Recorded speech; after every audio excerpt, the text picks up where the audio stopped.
Well then, the mirror match, the Scarab God versus the Scarab God. We have Entomb and Reanimate in hand. So I think we can keep this definitely. We will shock in the Watery Grave to go for Entomb on our opponent. And hopefully our opponent doesn't have a Wasteland for that, because it is our only black source currently. But yeah, I think we definitely Entomb for some kind of Annihilator will probably do it. That is a means of getting down a really fast win. We could go for Grizzlebrand, I suppose. Yeah, Grizzlebrand, we're going to have to pour a lot of life away to do that. I think I'd rather get down an Eldrazi. We'll go for It That Betrays. Oh, there's black mana as well, so that's really good. We can go for... Yeah, unfortunately can't use Felwar Stone yet. We'll just go for Reanimate onto It That Betrays. And a turn 2 It That Betrays is pretty good. It's the reason that Entomb was banned for so long. This thing has Annihilator 2. Actually, I thought this was non-land. Oh, it's non-token. Wow.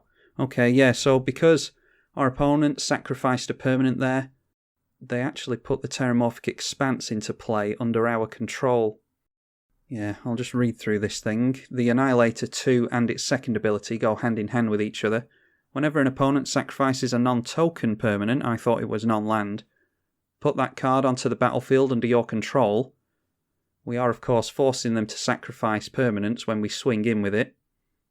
And we've sort of ramped there because our opponent sacrificed the Terramorphic Expanse in response to the end step. Yeah, and even our opponent can appreciate that as a fellow Scarab God player. That was a pretty obnoxious win there because we just managed to cheat out a big Eldrazi that we would have stolen. It would have had us steal the permanents from our opponent because this thing forces our opponent to sacrifice permanents, and then we get the sacrifice permanents into play under our control, as we saw with the Terramorphic Expanse.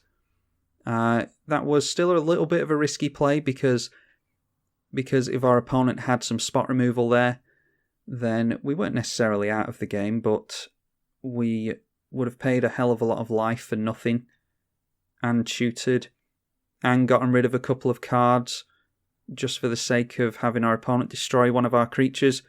But it's high risk, high reward in this case, and we managed to solidify the win. So I say we get on with another game. Okay, I've had a couple of games between this mirror match, but I'll probably put the two of them together. The Scarab God versus the Scarab God. And we are not going to do too well with that, are we? We'll try and take advantage of this London Mulligan rule. And, we're going to have to put... Well, we've got the Careful Study at least, and we can discard Sheoldred and Noxious Gearhulk. If we get into black mana, we can go for a Reanimate of some kind. I'm actually going to keep this, and we'll put the Stinkweed Imp on the bottom. The London Mulligan rule ends at the beginning of May, I think. They're just testing it currently. I actually don't mind the Scry, the Scry Mulligan. I don't think I particularly care if they decide to keep the London Mulligan rule around. Okay, we get into black mana there, so we can discard our two reanimation targets. And definitely go for a Vampiric Tutor onto a Reanimate of some kind. Oh, and there's an Entomb as well. It's mana that we're struggling on, unfortunately. We'll just hold up the Vamp Tutor and see what our opponent goes for. I really don't want our Reanimate. I think we go for Animate Dead onto Sheoldred. I really don't want our Animate Dead to get countered by our opponent here, but they have an Evolving Wild, so they would need something like a Force Spike or a spell. What's that one called? Spell Pierce. Something like that. Well, there's nothing to say that they don't have a Force of Will. Let's go for Vamp Tutor and go for that Animate Dead of ours. Yeah, animate dead can be bounced by blue, but reanimate... Yeah, I'm going to go for reanimate here. It does cost us some life, but the upside is really good for us. Let's go for Sheoldred and hope our opponent doesn't have some kind of destruction magic. Now, if Sheoldred can bring it back round onto our turn, we can reanimate the Noxious Gearhulk. It won't necessarily do anything because Sheoldred forces our opponent to sacrifice a creature at the beginning of their turn. As we're seeing here, they obviously don't have one to sacrifice currently. But the Noxious Gearhulk is a body at least. A 5/4 with Menace isn't anything to be sniffed at. Okay, they get into Sphinx's Tutelage. Whenever you draw a card, a target opponent mills 2. That is actually going to help us. And we are going to reanimate with Sheoldred now. And luckily the Noxious Gearhulk is a May ability. So we're definitely going to say no to that. I don't think I want to kill our own Sheoldred. Oh, and we get into another land. That is good. Yeah, I think we go for Warm Power Stone here. Yeah, our opponent clearly doesn't have anything again. We were going to go for Watery Grave for the black mana, then tap out for Warm Power Stone. And then we probably would have entombed during our next upkeep so that Sheoldred could have reanimated something. It would have been nice to go for a Consecrated Sphinx actually. But yeah, I'm not sure what we would have gone for there. Jinkataxius maybe, so that we could refill our hand. In fact, I think that would have been a really good idea. Have our opponent discard their hand and we refill ours. But yeah, yet another fast game with the Scarab God. And it seems to be a trend with Scarab God. I have put together compilations before where I can't get a full game going with him because people either don't like what they see in the early turns or they just genuinely can't do anything about it.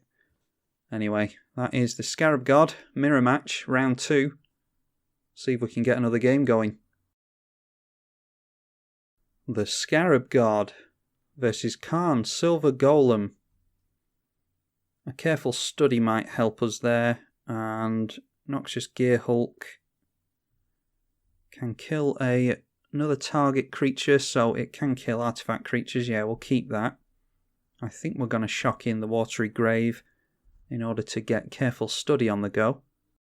And I was just going to say, I hope that we don't see a turn 1 Sol Ring, but it's a Mana Crypt instead, so let's, yeah, we'll go for careful study off of the basic island. We don't want to shock in a Watery Grave if we don't have to.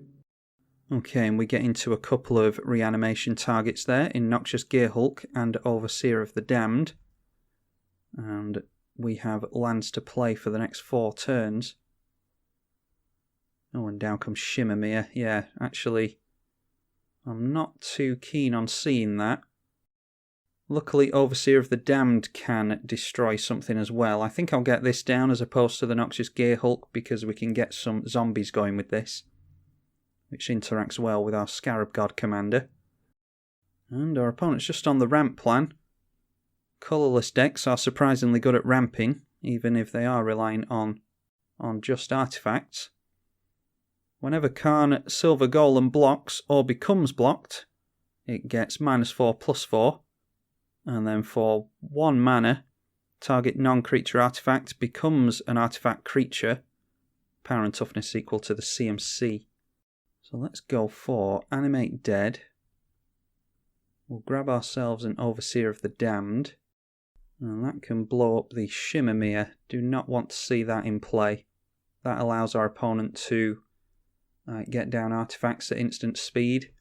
So we'll leave it at that. And I think it's Coalition Relic next turn. I might go Coalition Relic into Skull Clamp, although we won't be able to equip Skull Clamp, so yeah, I think it's just Coalition Relic we're getting into here. Try and catch up with our opponent's mana count. And they've got one of the Locust cards in play here. Luckily it's not the one that produces lots of mana. And there is a Strandwalker. That's a living weapon, so it comes in with a Germ token. The equipped creature gets +2/+4 and has reach. And then coming in with the Solemn, Yeah, they have emptied their hand, so I'm actually going to just take a few hits from Solemn, I think. This thing creates assembly workers. They don't have the mana for that yet, so I'm going to leave that. Yeah, we'll go for Nephalia Drownyard and go for the Coalition Relic.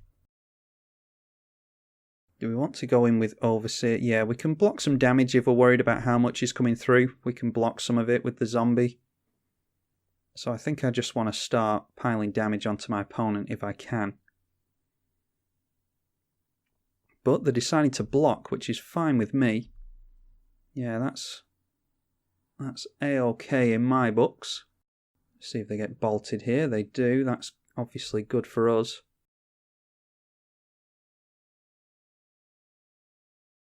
Okay, there's a Sculpting Steel. I wonder if that's coming in for more mana or if it's another Solemn. It's another Living Death. I don't know what their aim is with this thing. I would have thought if they're going to try and get down a chump blocker that they would want to get down their Solemn. And they have equipped up the Solemn Simulacrum with the Strand Walker. Yeah, I think they might have gone for the Sculpting Steel onto Strand Walker to keep this thing from swinging in, because they do have 2 creatures with reach now. And they can gang up on our Overseer of the Damned if they want to. Oh, and I forgot to tap down the Coalition Relic. That's really annoying when that happens. Alright, let's go for Worn Power Stone. Yeah, and we could have played and equipped the Skull Clamp this turn, but unfortunately not. Do we care about having that mana next turn? I think I'd rather just clamp the zombie now, actually. And then we might just be on for Scarab God next turn. A Prismatic Talisman. Worst case scenario, our opponent can just gain a life every turn cycle with that. Looks like they're getting down their Karn though. So I think it might be time for a Damnation. That will draw us some cards and it will get rid of our opponent's stuff that they've got going on here. We'll just swing in here and see if we can get some free damage in. They might assume that we've got some kind of combat trick going here, but no, they're just deciding to block.